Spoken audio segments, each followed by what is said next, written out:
Buenas tardes. Damos inicio ahora a esta segunda actividad en este día que hemos llamado un día de filosofía. Mi nombre es Carlos Roberto Gómez, soy profesor en el Departamento de Español y dirijo el Comité de Actividades Culturales del Departamento de Español y editor de la revista Exégesis y Quadrivium. El día de hoy lo hemos dedicado a la filosofía, porque entendemos que siempre es necesaria la filosofía. No necesariamente en un salón de clase, pero sí en la vida. Y para eso iniciamos el día de hoy presentando un número especial donde se unieron las dos revistas que he hablado. Exégesis, que es la revista de la Universidad de Puerto Rico Humacao, una revista que tiene ya 34 años de existencia, y yo tuve el honor de ser designado editor hace 4 años. Y Quadrivium, que es la revista del Departamento de Español y que se fundó hace 23 años y que fundó el doctor Juan Antonio Rodríguez Topagán, que fue mi mentor, y yo he seguido con el trabajo. Ambas revistas tienen sus juntas editoriales. Exégesis está compuesta por miembros de diferentes departamentos de nuestro recinto, y Quadrivium está compuesta por profesores del Departamento de Español. Junto al Departamento de Español y las dos revistas se suman para esta actividad el Departamento de Humanidades, y se suman también la Sociedad Puertorriqueña de Filosofía. Y todos estos grupos, todas estas personas, estamos aquí porque estamos interesados en conmemorar la obra póstuma del doctor Antonio Mancilla Triviño, que es un recuerdo vivo. Es un profesor de nuestro recinto por muchos años, fue un maestro, fue un mentor para muchos estudiantes y para muchos profesores. Y luego de morir él, el profesor maestro Carlos Rojas, con otros colegas del departamento, decidieron hacer un esfuerzo para reunir la obra del profesor Antonio Mancilla, la obra póstuma, en este libro que se llama La filosofía en su encrucijada histórica. Y este es el texto que se va a presentar acá. Este texto primero tuvo una vida por internet. No es que se subió a internet, sino que se vendió por internet, y luego se llevó a librerías, y en abril de este año se presentó en la Feria del Libro de la República Dominicana, que es la feria más grande del Caribe. Y allí estuvo el profesor Carlos Rojas presentando, compartiendo y hablando sobre este exquisito libro. Y después decidimos que, ¿por qué no hacíamos un día de filosofía? Y eso es lo que estamos haciendo hoy. Así que doy las gracias a los invitados de las diferentes organizaciones y grupos que están representando a estos grupos, y también, sobre todo, al componente más importante de la universidad, de toda universidad, que se llama los estudiantes. Y los estudiantes estuvieron con nosotros aquí por la mañana en una casa llena, y también nos acompañan ahora. Así que les pido un aplauso a todo el mundo para que iniciar las actividades. Gracias. Hemos pensado en una actividad relativamente breve, alrededor de 1 hora, para que al final podamos tener espacio para intercambiar y hacer algo que no hacíamos hace mucho tiempo, por lo menos estar un poquito más cerca. Y para eso se han invitado a 4 personas para esta mesa. Creo que el cuarto debe llegar, pero mientras tanto, en este orden, estos 4 profesores, doctores, algunos todavía en academia, algunos jubilados, felizmente jubilados, van a decir algo sobre Antonio Mancilla Triviño y o sobre su libro, este exquisito libro que está acá. Las personas que hemos invitado y han aceptado es la doctora Gradisa Fernández, para que pida un aplauso. El doctor Carlos Rojas, el doctor Rafael Villarraúde y debe estar de camino el doctor Francisco José Ramos, ¿correcto? Pues entonces cada uno de ellos vendrá y nos planteará algunos elementos de la obra, de la vida o de la totalidad de lo que fue y es todavía Antonio Mancilla Triviño. Pedimos a la doctora Gradisa Fernández que nos regale algunas palabras. Gracias. Sí.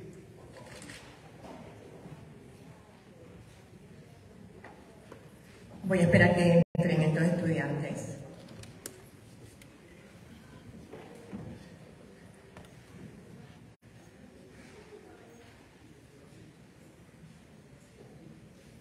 Buenas tardes a todos, a todas. Estudiantes, quisiera que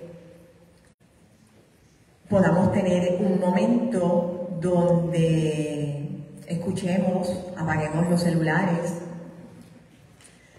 estemos aquí y no estemos en otro lugar, porque la persona que estamos presentando hoy fue un profesor de esta universidad que trabajó 32 años y, ¿saben una cosa, estudiantes? No faltó ni un día a clases. Así era el compromiso de Antonio Mancilla Triviño, un profesor excepcional, no solamente por su compromiso con la cátedra, sino porque su vida estuvo llena de intereses, de luchas, de retos, de compañerismo, de solidaridad con todas las causas que vivió a su alrededor, no solamente en su universidad, sino en la sociedad que le correspondió vivir. Sobre Toño se pueden decir muchas cosas, como le decíamos cariñosamente, Toño. Y la introducción del libro que hoy se presenta, hay una pequeña semblanza que escribí, porque la vida de Antonio Mancilla realmente es una vida para novelar. Fue un hijo de la Guerra Civil Española, nació en plena Guerra Civil, fue un hijo de la posguerra, fue un hombre que tuvo que ingresar al seminario para hacerse sacerdote desde niño, porque en su casa no había que comer. Ahí pasó no solamente hambre, también tuvo un entrenamiento fabuloso, porque en ese seminario en que se crió prácticamente y se divorció no del todo, pero en gran parte de su familia, había mucha hambre en esa España de esos años 30, 40. Hambre que muchos de nosotros no hemos conocido. Y a la misma vez que hambre del estomaguito había en esa mente de Antonio, hambre de aprender, hambre de conocimiento. Y eso es algo que yo quisiera que hoy recalcáramos ante los estudiantes que están con un celular en la mano, queriendo estar en otro lugar. Porque eso lo estamos viendo por donde quiera, ¿verdad? No es culpa de ustedes, no vengo aquí a echarles culpa, pero se nos está quitando el deseo de escuchar, el deseo de aprender, el deseo de curiosear, el deseo de tener alegría, regocijo, entusiasmo por el conocimiento. Y yo creo que si hay algo que definía Antonio Mancilla Triviño, era ese regocijo por el conocimiento. Así le dedicó su vida a la filosofía y tuvo un entrenamiento, como dije, además de hambre, en ese seminario secular. Mientras se formaba como sacerdote, allí aprendió latín, griego, estudió filosofía profundamente, estudió a los clásicos. Fueron años de estar en pensamiento y estudio profundo.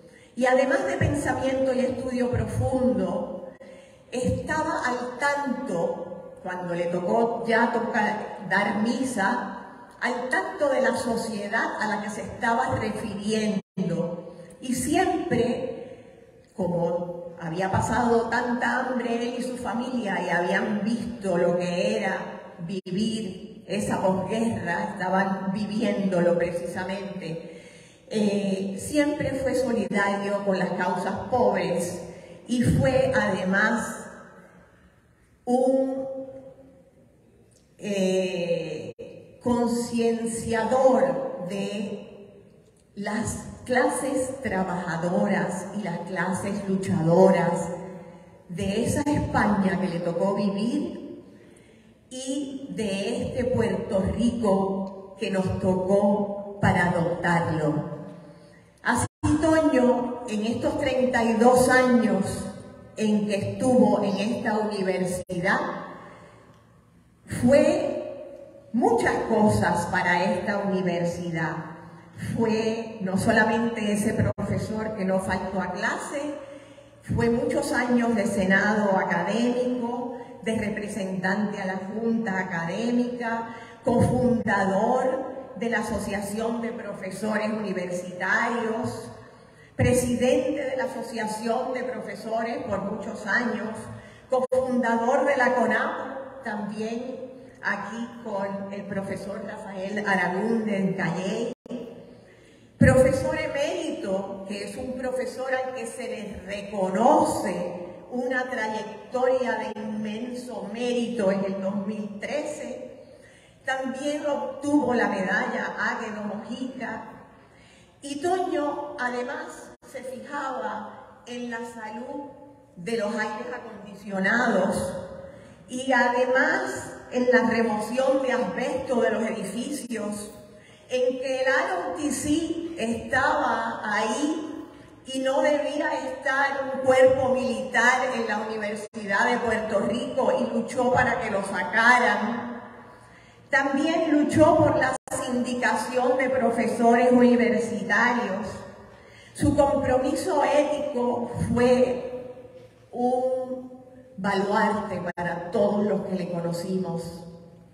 Toño siempre fue un buen amigo, un solidario, un organizador de trabajadores, organizador de luchas.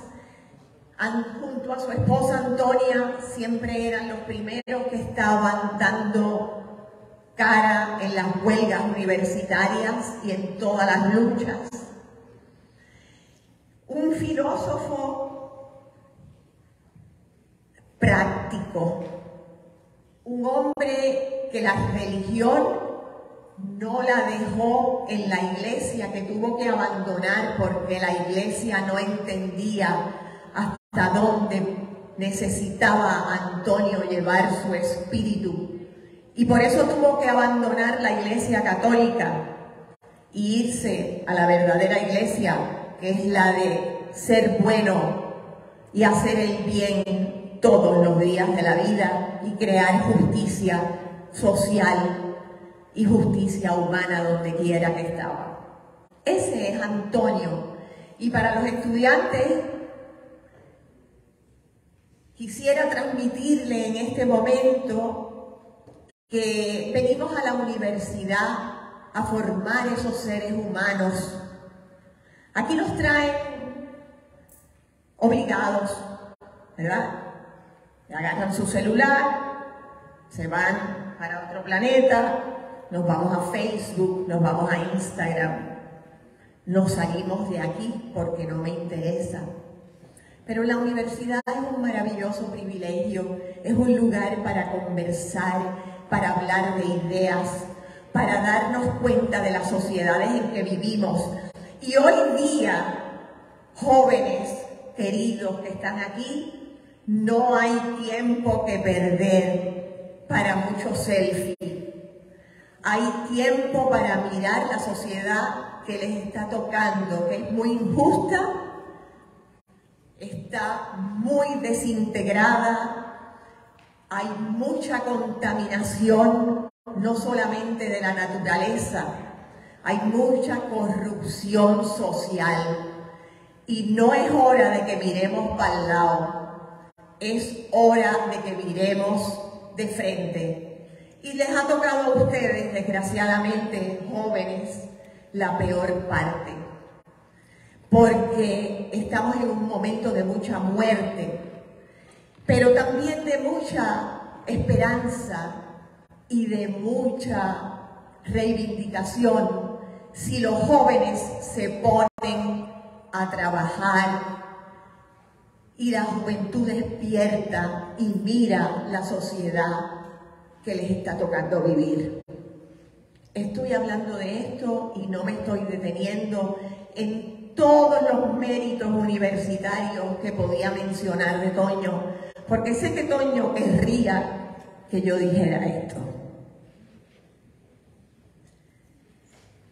Les voy a dejar para que les pique la curiosidad de esa novela que un día algún buen escritor debería hacer sobre Antonio, con el principio del texto que escribí en una semblanza, que son unas preguntas, porque todo esto fue parte de su vida y ojalá puedan ustedes interesarse en este personaje y a la misma vez no solamente interesarse, tenerlo como tenemos nosotros, profesores y colegas, que sabemos que Toño fue un amigo entrañable, como un norte de cómo quiero ser en la vida. Siempre, desde que lo conocí, dije, yo quiero ser como Antonio.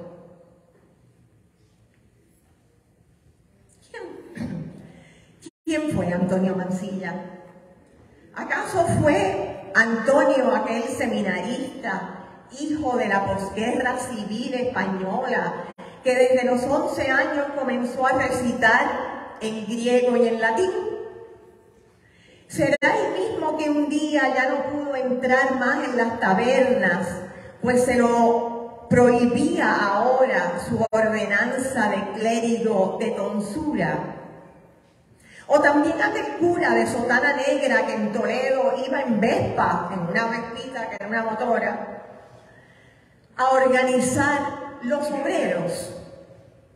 Sería aquel recio manchego que arremetía contra los molinos de la iglesia detrás del púlpito. Quizá el mismo que castigado por la iglesia fue enviado al exilio a esta isla desconocida de Puerto Rico con una triste maleta llena de muestrarios religiosos para la venta. Todo eso, cierto, todo eso fue Toño. El mismo. Y todo eso es solaparte una historia de una vida dramática, llena de luchas, represión, de búsqueda, genuina, por encontrarse a sí mismo. ¿A qué venimos a la universidad si no es a encontrar quiénes somos nosotros y cuál va a ser nuestra parte en la sociedad? A coger exámenes, a pasarla lo mejor rápido posible, a agarrar un título y a hacer cualquier cosa sin pensar qué es la vida, cuál va a ser mi papel en la existencia, cuál va a ser mi posición ante la sociedad en que vivo, con qué me comprometo, qué pienso, qué digo, qué hago. Esa es la universidad verdadera.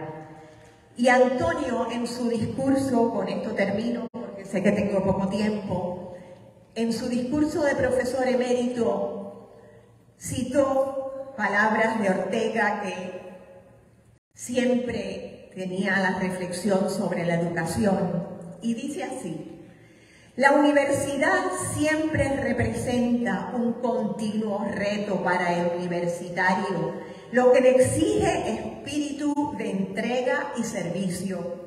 Y en estos tiempos, más que nunca, y eso que lo dijo hace rato, pero ahora sí que es más que nunca, pues estamos atravesando unas circunstancias en las que la profunda crisis nos arropa a todos. No solo nos afecta en lo económico y en lo social, sino en los cimientos del carácter moral.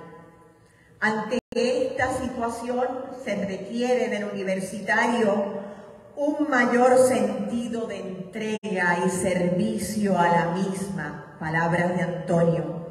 Pudiera sonar esto en estos tiempos en los que la alta tecnología lo arropa todo, un tanto utópico, pero según Eduardo Galeano, la utopía sirve para caminar y el espíritu quijotesco, como lo tuvo Antonio, soñador, ha llevado al ser humano a las grandes conquistas. Es muy importante que en el universitario, imprimir una mística en la ejecutoria del trabajo. Ya dijo el doctor Águedo Mojica, somos cada uno de nosotros artistas de nuestra propia vocación. La educación no puede tener en el ordenamiento democrático objetivo más alto que esta transformación del animal biológico y político en una persona moral. Con eso los dejo. Gracias.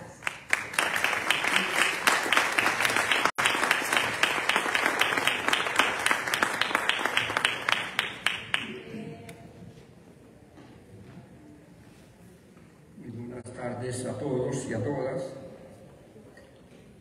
Para mí es un placer y un gran honor participar esta tarde en la presentación del libro de Antonio Mansilla. Este libro es en realidad un homenaje al ser humano extraordinario, a su vida y a su obra.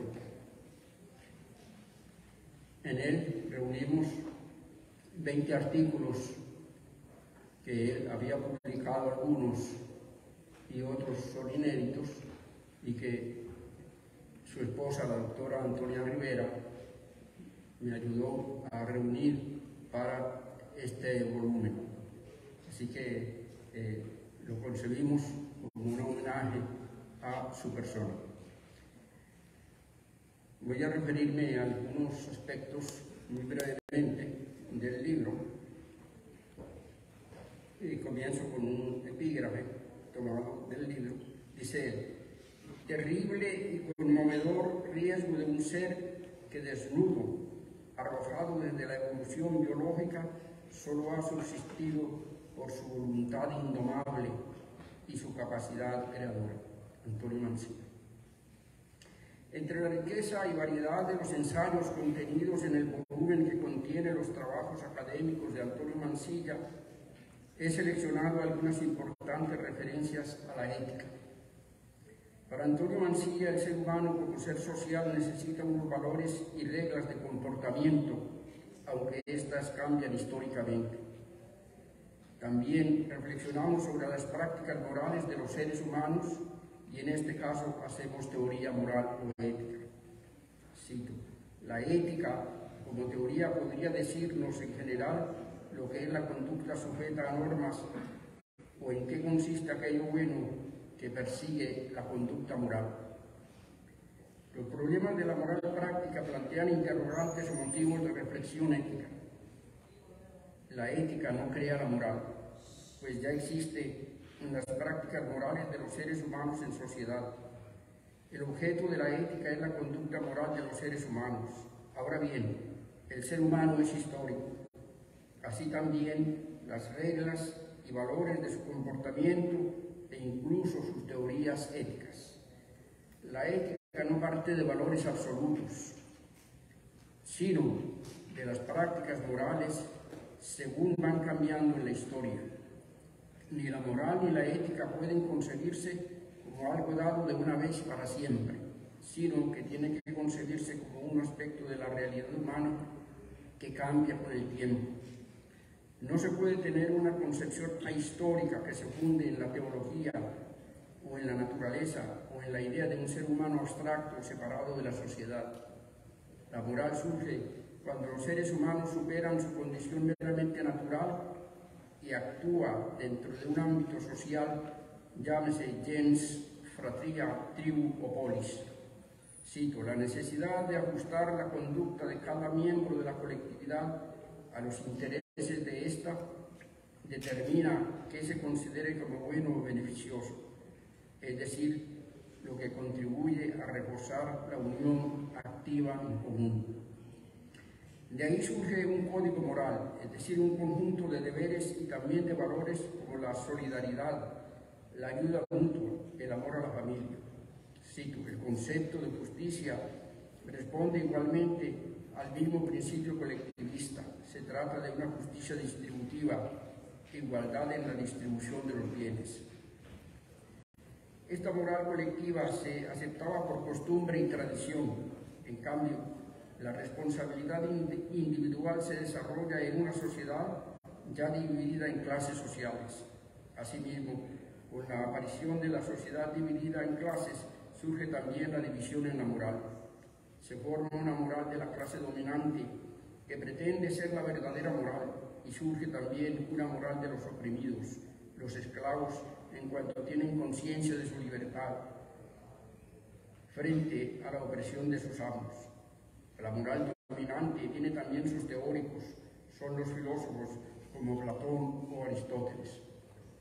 En el mundo feudal del medioevo, la moral dominante tiene cierto desprecio por el trabajo físico, exacerba el ocio y la guerra. Sus virtudes son las virtudes caballerescas como el culto al honor, la admiración por la dama, la lealtad al Señor. Cito: la moral caballeresca partía de la premisa de que el noble, por el solo hecho de serlo, por su sangre tenía ya una serie de cualidades morales que lo distinguían de los plebeyos o de los siervos. La nobleza de sangre tenía para esta moral caballeresca ya una cualidad moral. Jóvenes, esto es la Universidad de Puerto Rico. Usted no vino aquí solamente a obtener una clase. Usted vino ahí a aprender a tener respeto por las palabras de otros. Si usted quiere seguir hablando, lárguese de aquí. Si no, cállese y escuche la belleza. La clase de los siervos desarrolló, en cambio, el amor al trabajo, el aprecio por la libertad personal, la solidaridad y la ayuda mutua. Con el moderno sistema capitalista surge el hombre económico, es decir, la consideración del ser humano, cito, como medio o instrumento de producción y no como ser humano concreto y real con sus sufrimientos y calamidades. La economía se rige por el beneficio propio con la cual exacerba el individualismo y el egoísmo. El sistema laboral en la sociedad capitalista se caracteriza por la deshumanización, pues priva al ser humano del carácter consciente y creativo del trabajo. Cito: una nueva moral verdaderamente humana implicaría un cambio en la actitud hacia el trabajo, un desarrollo del espíritu colectivo, la extirpación de la ambición, del individualismo y el racismo. Entraña a la vez un cambio radical en la actitud hacia la mujer. En suma, significará la realización efectiva del principio kantiano que exhortaba a considerar al ser humano como fin en sí mismo y no como un medio. Cierro cita. Característica, pues, de la ética de Antonio Mansilla es el humanismo. Un humanismo del hombre nuevo y la mujer nueva. Escribe Antonio: la ética que deberíamos enseñar tiene como sujeto al ser humano. Asimismo, la conciencia moral es la experiencia de nosotros mismos como resultado del conocimiento de sí mismo, de asumirnos como seres humanos. El ser humano es ético cuando es responsable de sí mismo. Con Erich Fromm afirma: la virtud es la responsabilidad hacia la propia existencia. Y con Piaget afirma: la cooperación daría al ser humano su sentido social. Finalmente, escribe Antonio, la meta del hombre es el hombre mismo. Debemos tener una actitud autocrítica con los valores y las reglas de conducta que encontramos en la sociedad en que nos toca vivir.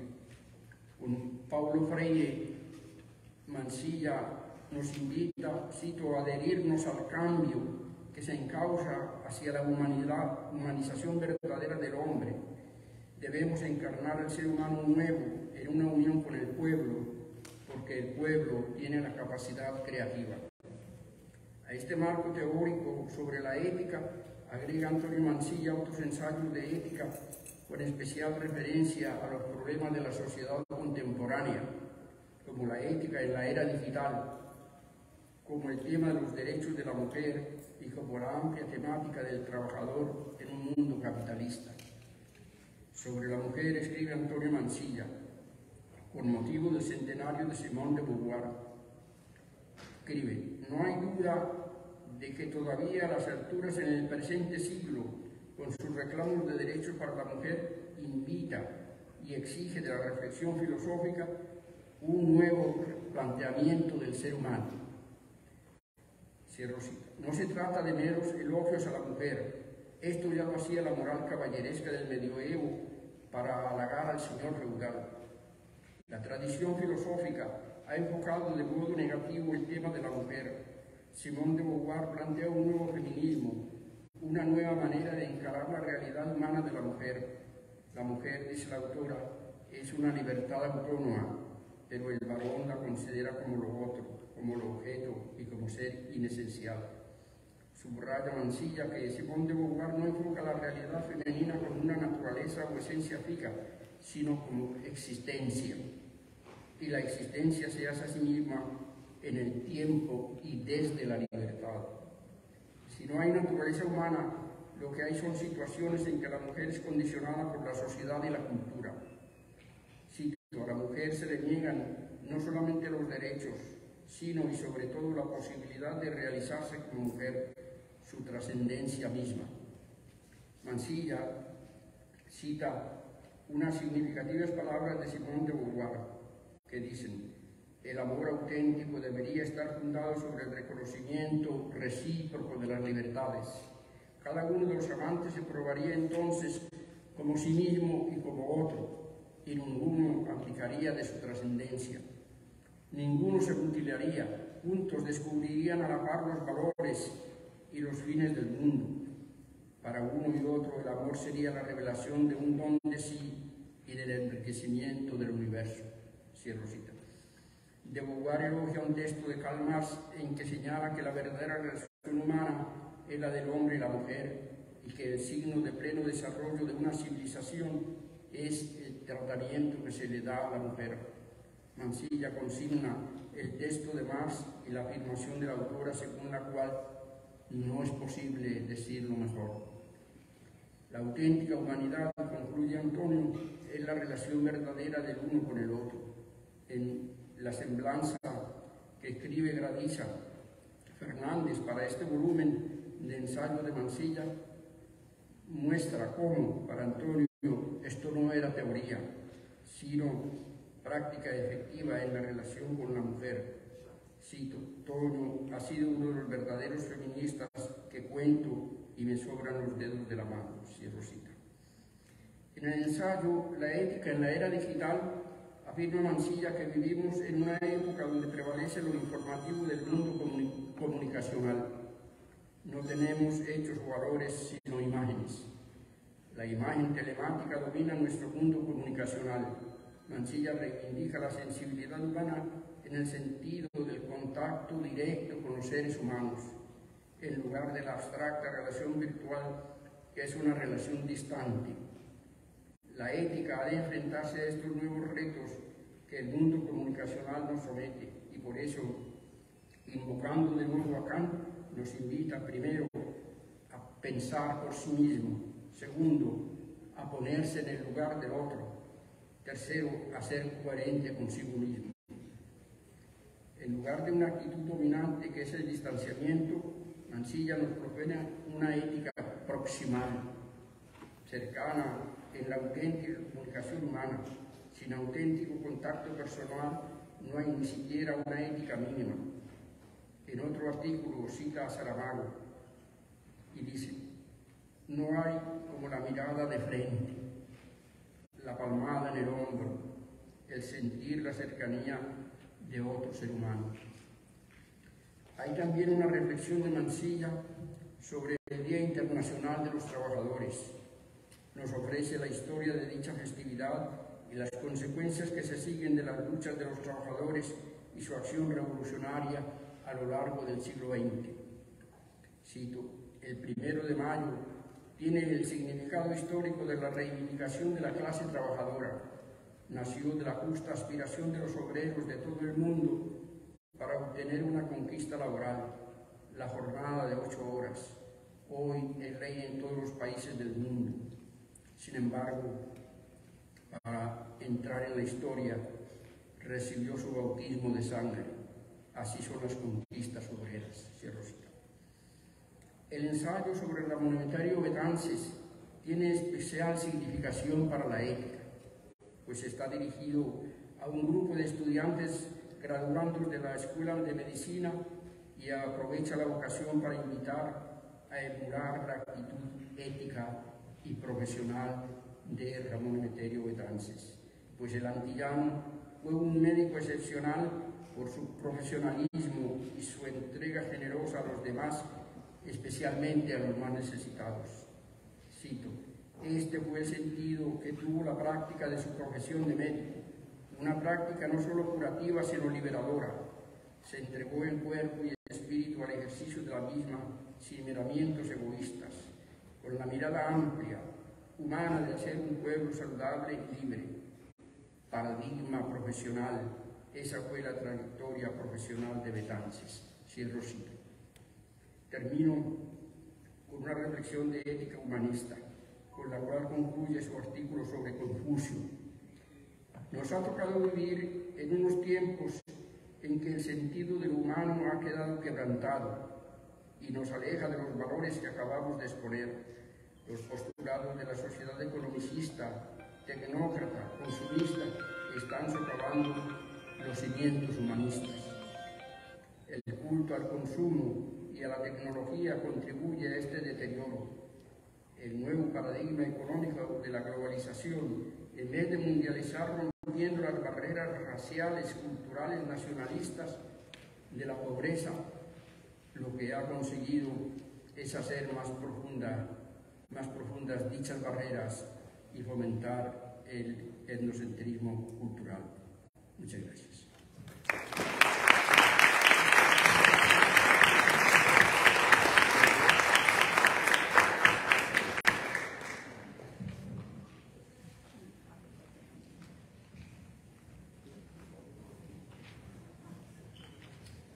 Muy buenas tardes.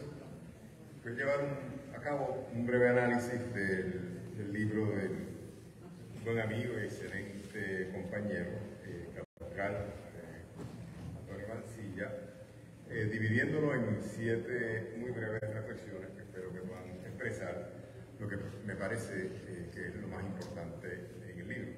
Comienzo en primer lugar por lo que a mí me parece más evidente, que es que el libro de Mancilla es un escrito como lo era su autor, cariñoso y dirigido más bien, mediante la humildad que le caracterizaba, a unir, a reconciliar, a ponernos de acuerdo, sin que ello se entienda como una renuncia a mantener claras sus posiciones. Aún en la parte en la que más firme se expresa, que es en su presentación del libro de Luis Fernando Cos, no se observa en su escritura una llamada a poner en su lugar a quienes él entendía que estaban abandonando la riqueza del amor a la nación que el escritor, de la nación en la orilla, se ve precisado a defender. La nota característica del texto es lo que fuera el rasgo más característico de la personalidad de Antonio Mancilla. Por eso escribe de esta forma en torno al posmodernismo, y le cito: una de las consecuencias positivas del posmodernismo en general es que amplía sustancialmente la agenda de investigación cultural y reta las concepciones tradicionales de la moral y la metodología dominante en las disciplinas. Cierro esa cita. Es este ánimo suyo lo que se percibe a través de estas páginas, por lo tanto, nada de posiciones duras en las controversias. Tras sugerir una cualidad de su acercamiento a estos asuntos de corte filosófico, añado en segundo lugar una reflexión más bien dirigida al contenido. Es obvio que en el texto no anda muy lejos de esa inspiración orteguiana que conocemos. No solo el título, Encrucijada histórica, tiene un sabor orteguiano. La misma escritura de Mancilla tiene mucho de la claridad del madrileño. Su referencia frecuentemente al vitalismo denota quién es el pensador que le inspira. Lo defiende de cara a acusaciones biologistas y señala que combatió tanto el darwinismo como el positivismo del siglo XIX. Cuando Mancilla tiene la oportunidad de expresarse frente a los estudiantes y procede a hacer referencia al profesor, a la ética y a la sociedad, escribe, estoy citando otra vez, que la unidad de acción docente no se logra mediante tareas parcializadas y solamente curriculares, sino mediante la respuesta vital de nosotros como profesores a las necesidades concretas de nuestra juventud estudiantil. No hay en Mancilla nada del idealismo alemán, por ejemplo, y en textos como este nos trae de vuelta a la existencia humana, que es a lo que abstracta y materialmente se siente vinculado. Pero no se trata de una mera repetición de frases pegajosas que Ortega, para su gloria, supo fraguar, más bien que lo que llama el escenario vital de Ortega, el cual le permitirá conocerse a sí mismo, situarse primero en aquella coyuntura española, un mundo tan dividido, y después en nuestra coyuntura puertorriqueña, también tan retadora, aunque siempre proyectemos que no es así. Se podría decir que si Ortega no hubiera desarrollado su vitalismo, Mancilla hubiera sentido la necesidad de hacerlo. En tercer lugar, llama la atención la disposición de Mancilla, ciertamente feliz, de reconocer los cambios históricos que caracterizan los tiempos. El título del libro ciertamente recoge adecuadamente lo que creo que es una de las enseñanzas más importantes del texto. Se trata de la apertura a las encrucijadas históricas que vive el ser humano y que lo puede conducir a sentirse perdido o manejar con cierta sabiduría los retos que se confrontan. Hay veces, como en la cita que avanzo a leer, que proyecta una sensibilidad transparente y valiente para admitir las transformaciones históricas que hemos vivido en nuestros tiempos. Mancilla escribe que, estoy citando, si en otro tiempo las ideas de la clase dominante configuraron la ideología de la sociedad burguesa, actualmente los países capitalistas desarrollados son un campo de heterogeneidad discursiva y estilística carente de normas. Cierro esa cita. El autor no reconoce tan solo un modo de construir el conocimiento que ha dado mucho trabajo, que se ha tomado en serio, quizás por sus muy humildes orígenes, en un panfleto que se escribió para que aquellos para los cuales se escribió no solo aprendieran a leer, sino que también pudieran utilizarlo para defensa en los apasionados debates que le dan en el taller de la unidad apropiada. Me refiero al manifiesto del Partido Comunista. El autor además reconoce, y por eso el reconocimiento de su transparencia y valentía, que la crítica y la contestación que el mundo obrero decimonónico le dio a tales retos en nuestra época necesita de una reestructuración fundamental. Estamos ante otra situación en esta época, la heterogeneidad discursiva, la estoy citando, que identifica no puede tomarse a la ligera. No se trata de los buenos en contra de los malos, denunciarlo más o menos como mera lucha de clases, según lo plantearan Marx y Engels en sus manifiestos del Partido Comunista, sería engañarnos en estos tiempos. En lo que considero que es uno de los mejores trabajos del libro, capítulo titulado Una reflexión ética en la era digital, una ética proximal vis-a-vis una ética cristal, Mansilla confronta otros retos con la misma astucia. No cae en la trampa en la que se cae en estos tiempos cuando se habla de valores, y hablamos de ella los que menos deberíamos, y pronto se remiten a la supuestamente rampante crisis de valores morales. Mansilla escribe lo siguiente: lo que llamamos crisis de valores obedece más bien a un cambio en la evolución cultural. Es el resultado de sustituir unos hábitos y creencias de comportamiento por otros. El cambio de hábitos y creencias es lo que constituye la evolución cultural y lo que define una nueva era. Cierro la cita. No es para que se nos venga el mundo encima, de lo que se trataría entonces es de comprender esos nuevos hábitos y creencias no demonizarlos. Mansilla asevera que vivimos ya en un nuevo tipo de sociedad metropolitana, una frase de él, que se tiene que atender con sutileza. Lo que le caracteriza es lo que llama la revolución cognitiva. En esta, el conocimiento es una especie de bomba de expansión cuyos efectos alcanzan todos los puntos del planeta y a todas las clases sociales del cité. No debemos olvidarnos, sin embargo, que la gran masa de la población apenas controla las fuentes de la información, estoy citando, y mucho menos se benefician de esta. Como fenómenos indicativos de esa revolución son, por ejemplo, las mutaciones drásticas en el mundo del trabajo, la paulatina conversión de la política y la cultura en un mero espectáculo, donde también la religión pretende tener su cuota. Cierro la cita. En cuarto lugar, será lo religioso uno de los puntos que Mansilla no pierde de vista en este libro póstumo. Ya nos decía Gladys Fernández en su muy valiosa semblanza introductoria que en la trayectoria de su vida Mansilla fue parte de una organización religiosa, la Iglesia Católica. Llama la atención que esta poderosísima institución se muestre muy poco alerta ante aquel religioso que acaba siendo enviado a Puerto Rico con el fin de vender objetos religiosos de menor monta que se suponía fueran perlas preciosas, ¿no? Allá en España ya había dado de qué hablar y en algún momento es conocido como curita rojo y padre gasolina, ¿no? Son citas. Se trataba de otro cura medio sino totalmente comunista, identificado con la lucha obrera, con el cual las autoridades eclesiásticas no sabrían qué hacer. Ya en Puerto Rico, entre nosotros, pasaría un mes en la ciudad de Bayamón, pero pronto se le vería ya en Barrio Obrero, nos podemos imaginar que solidarizándose con toda posible causa. La huella religiosa en Mansilla no es la de una iglesia dando tumbos a ciegas, como la vivió él, sino una referencia muy valiosa que ha trascendido la misma iglesia. Con respecto a la primera imagen, escribe diáfanamente que la iglesia, con su constante adoctrinamiento, fomentó en el pueblo grandes prejuicios. Es una cita. Además, alguna vez traerá a colación la muerte de Giordano Bruno en el Campo di Fiori y todo el drama humano que supuso la Inquisición y tantas otras persecuciones. Pero la huella pervive en nuestro autor y le veremos explicar el valor de la encíclica Rerum Novarum del Papa León XIII del año 91, justamente 1891, justamente porque constituye el reconocimiento de la lucha obrera como clase.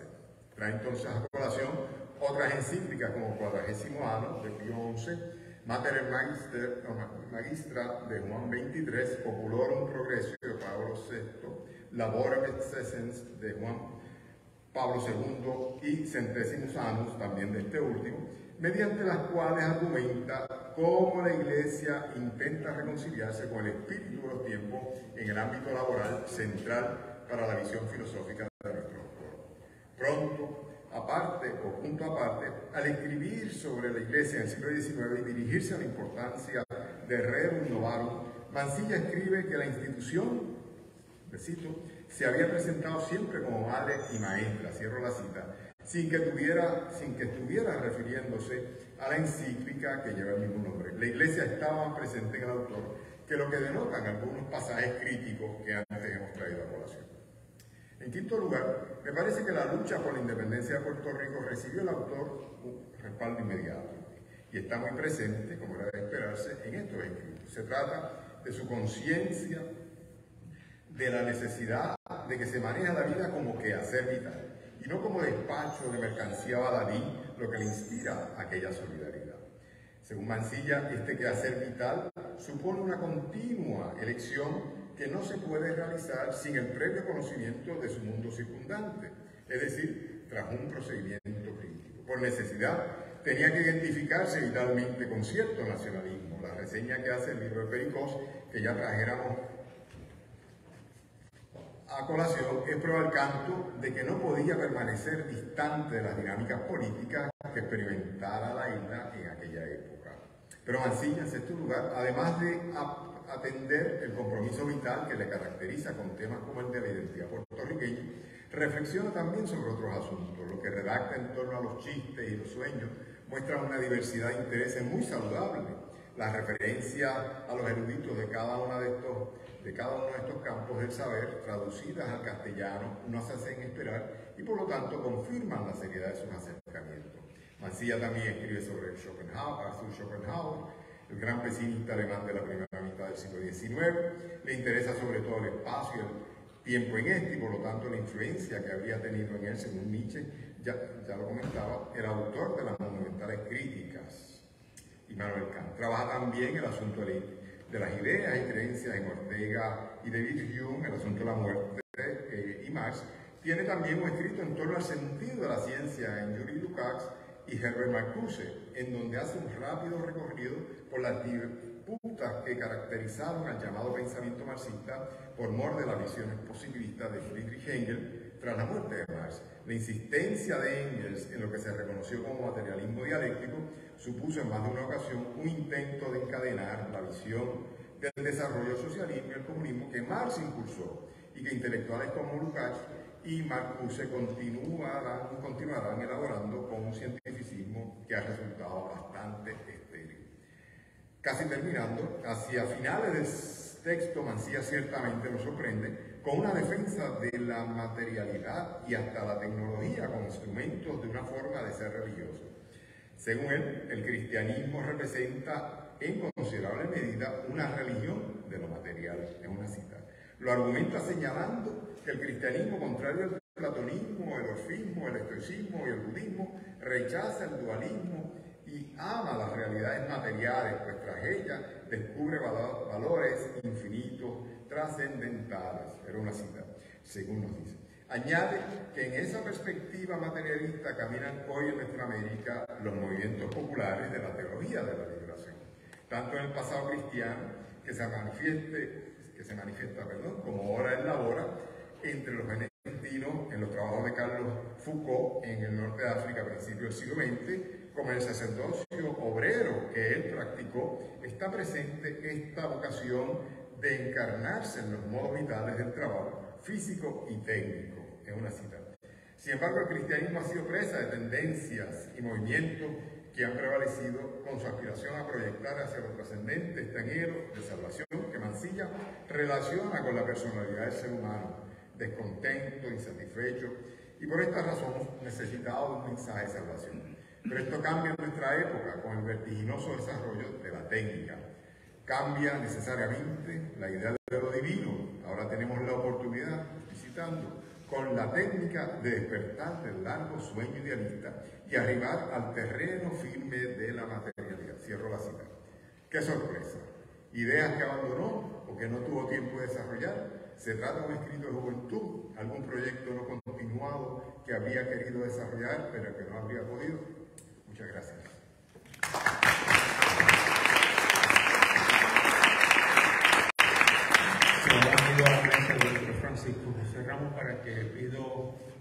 que se acerque y que cierre el evento con las palabras finales. Gracias, un aplauso para él.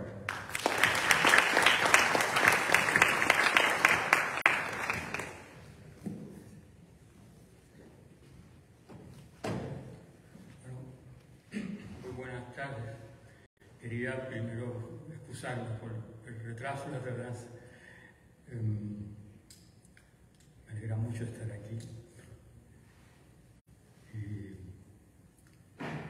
quería felicitar esta hermosa edición de selección de escritos de Antonio, impecable labor editorial. Felicitar también a la revista Exégesis por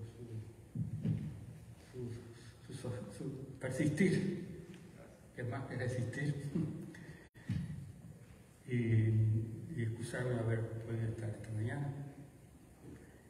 También agradecer profundamente a Carlos Rojas Osorio su generosidad, porque él fue quien movió esta idea de lograr este libro.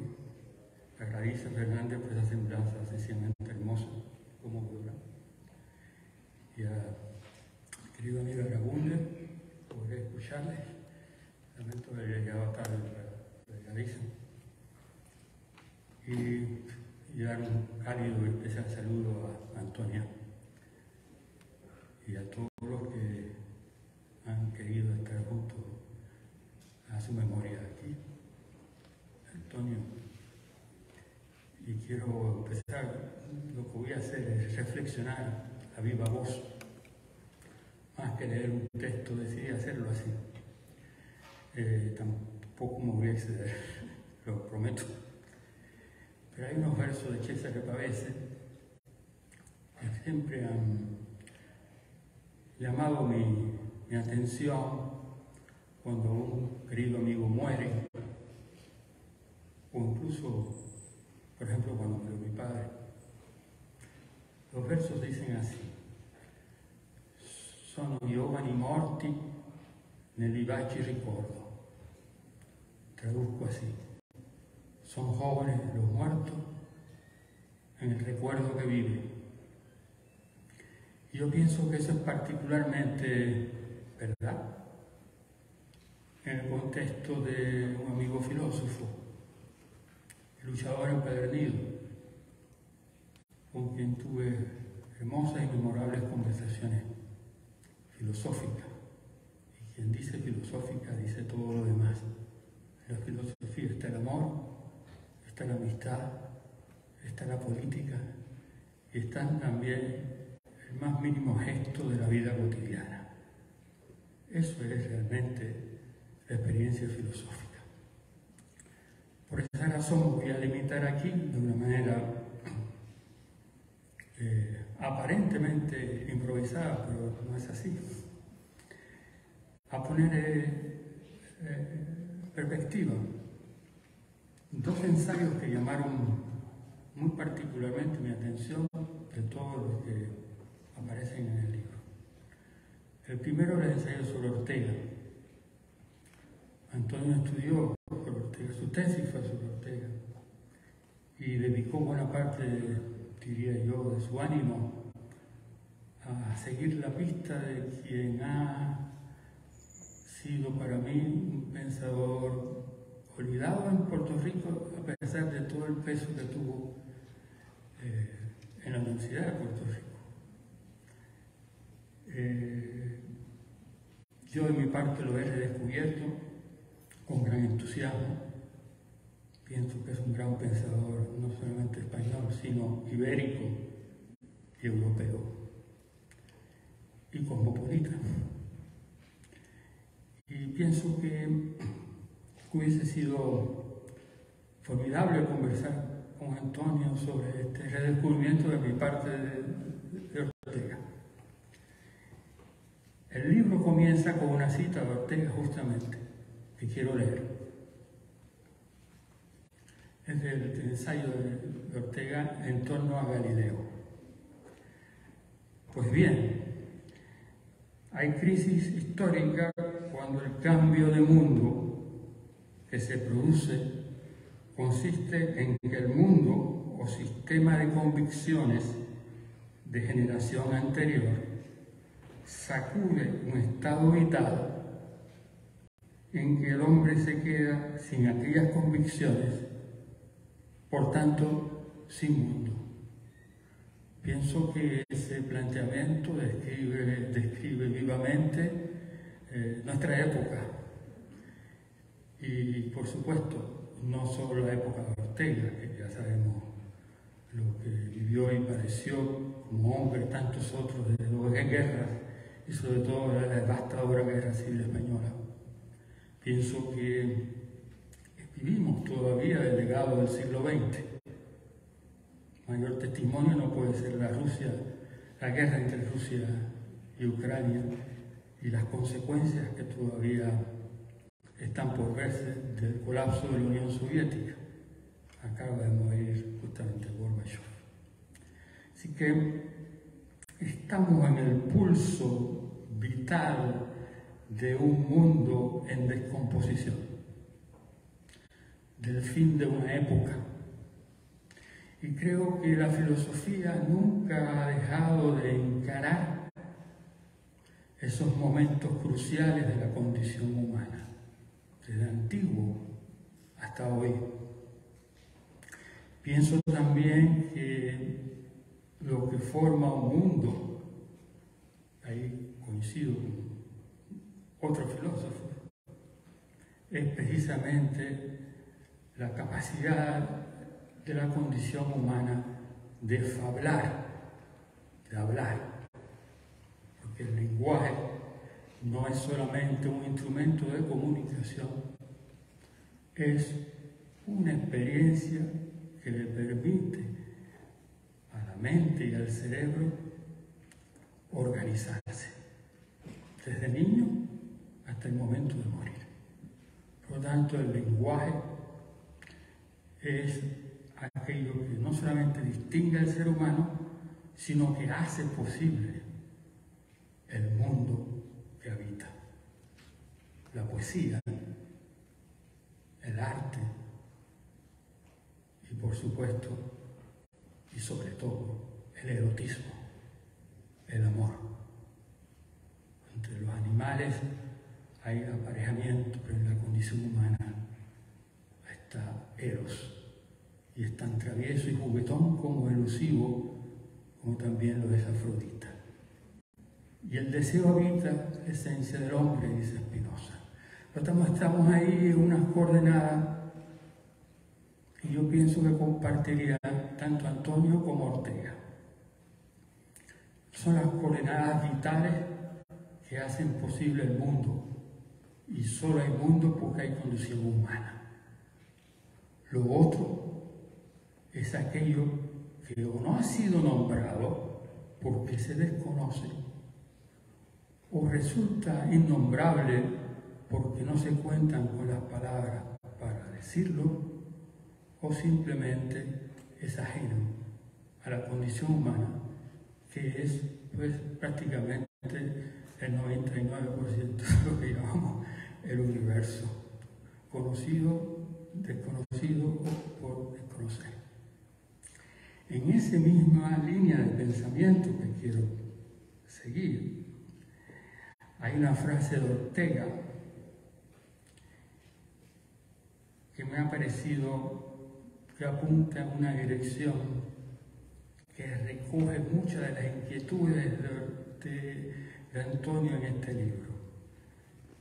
La escritura de Ortega es muy peculiar, es un gran escritor, un gran estilista, pero su peculiaridad, como la de otros filósofos, consiste en que incluso uno podría hacer una selección de frases de Ortega y con ella escribir un libro de aforismos. Son frases y pensamientos completos en una sola oración, que conmueven, que hacen reír, hay mucho humor y sobre todo una profunda y combatiente ironía. Y hago un paréntesis aquí para compartir una bella definición de ironía que tomo de un filósofo italiano que está vivo todavía, pero vamos, ya está bastante mayor, Antonio Negri, en su libro hermoso sobre Job, el gran libro de Job, dice Negri, define la ironía como el distanciamiento de las pasiones. Me parece que es una bella definición de la ironía.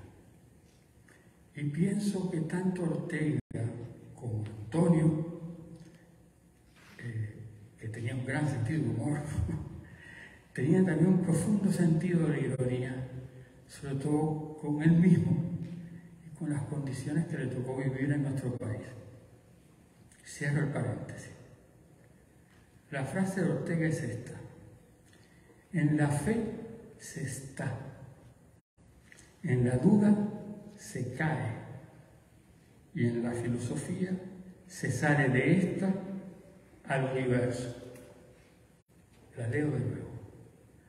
En la fe se está, en la duda se cae y en la filosofía se sale de esta, es decir, de la duda, al universo. ¿Qué es una idea? ¿Cómo distinguir una idea filosófica de una idea cualquiera? ¿Qué significa tener fe? ¿Cómo distinguir fe de creencia? ¿Es lo mismo? ¿Cuál es la diferencia entre una creencia y una convicción?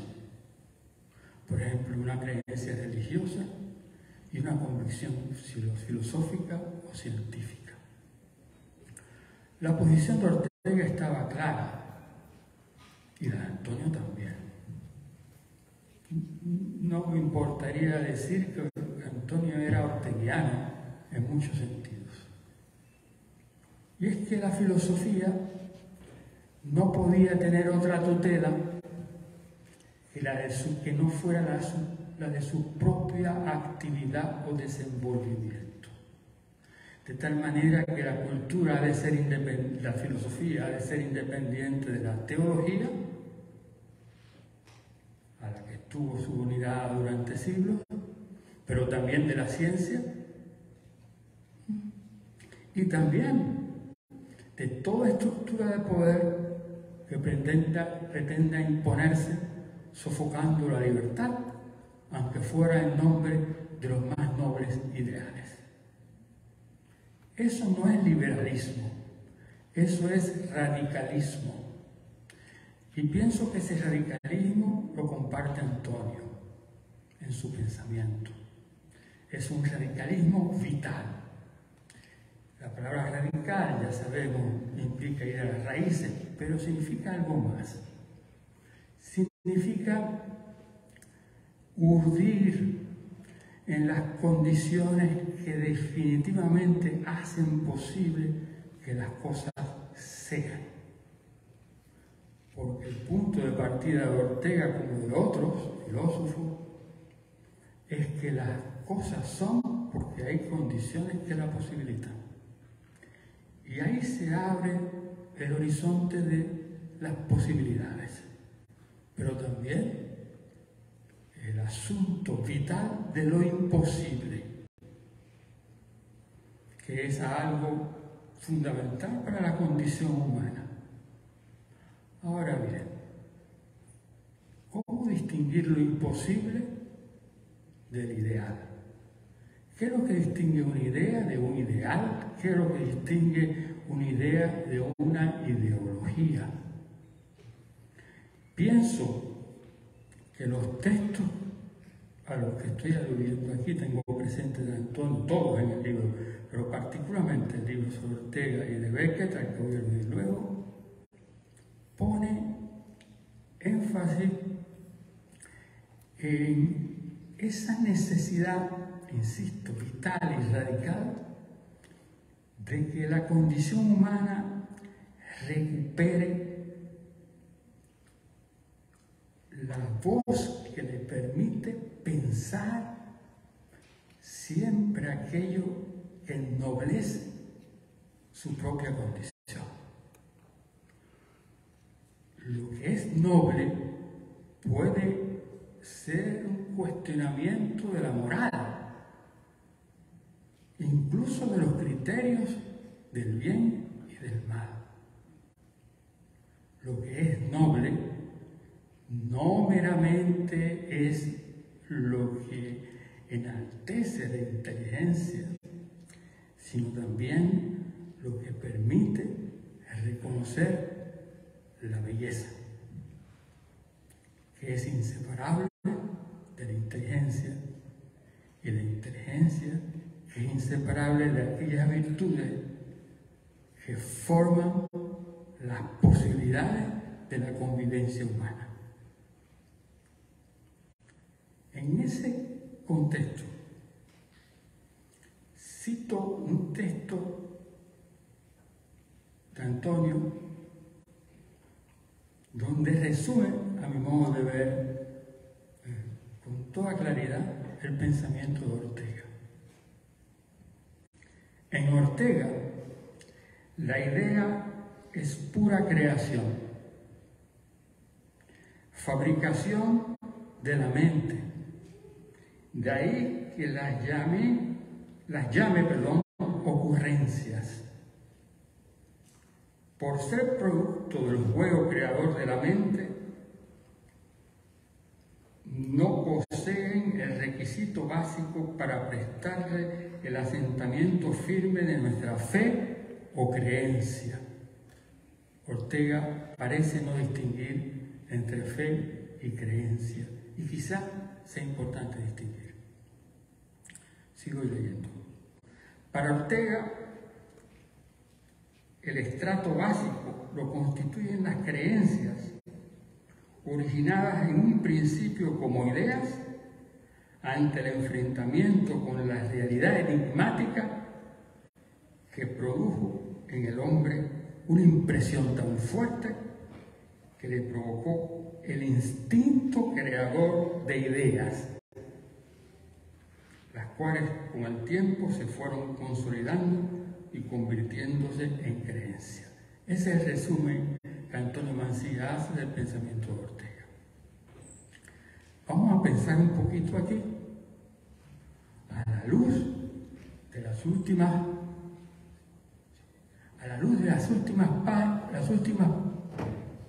líneas de este libro, que ya hago una mención, que me parecen realmente muy interesantes. El hombre ha tenido la oportunidad con las técnicas de despertar del largo sueño idealista y arribar al terreno firme de la materialidad. Ortega es un gran cuestionador y crítico férreo del idealismo y en general de la filosofía moderna. Y Antonio también. Ahora, la pregunta es, ¿qué es la materia? ¿Qué es la mente? Y con esta pregunta paso a Samuel Beckett. Porque toda la obra de Beckett, a tono con ese materialismo que habría que ver hasta dónde se llegado, claro, no lo desarrolla Antonio, pero el materialismo en el cristianismo, por ejemplo. Ese materialismo está presente en Beckett. Pero ahí la materia adquiere otra dimensión que no es la de los científicos, no es la de los teólogos, no es la de los filósofos, es la de los poetas. Es la materialidad del lenguaje. ¿Y qué quiere decir eso? Que el poeta se dedica a faltarle sistemáticamente el respeto a la realidad. Es decir, a aquello que se nos impone como realidad. Lo mismo hace el poeta que el artista, que el músico. La poesía, que es algo más que el poema, es la declaración, vamos a ponerlo así, de guerra a la realidad. a la realidad entendida como aquello que se nos impone día a día en nombre de lo que sea, aún de los derechos humanos, de la libertad, etcétera, etcétera. Y ahí pienso que el interés de Antonio por Beckett abre una dimensión de su propio pensamiento de Antonio valiente, que es encarar no ya el pesimismo y la dureza de la vida, sino algo mucho más elemental y material. Que esto, que significa nacer y morir, no tiene absolutamente ningún sentido. Y que decir que no tiene sentido es todavía darle un sentido. Por lo tanto, habría que ir más lejos, y hago concluyendo, y afirmar que la pregunta por el sentido o por el sinsentido de la vida es una creación humana, propia de un hombre que genera ideas. La vida es totalmente ajena al sentido o al sinsentido. ¿Por qué? Porque la vida no es humana, rebasa nuestra ínfima condición subspecie eternitatis y desde el punto de vista del universo. Creo que pocos poetas, en el sentido amplio de la palabra, artistas como Beckett, lo pusieron en perspectiva. Y voy a terminar con esta frase de Esperando a Godot, que hubiese sido el encanto de Antonio. La leo en francés y luego la traduzco. Dice Estragon, je ne sais pas, ailleurs, dans un autre compartiment. Esta es la frase que me interesa destacar. Ce n'est pas des vides qui manquent, no es el vacío lo que falta. En otras palabras, el mundo que está en un proceso irreversible de descomposición, el que nos ha tocado vivir, es un mundo que, y este es mi planteamiento, que comparto con Antonio, con quien estoy conversando mentalmente, es un mundo que tiene la gran oportunidad de confrontar de una vez y por todas su vacuidad, su vacío, el vacío que lo constituye. Eso sería todo. Gracias.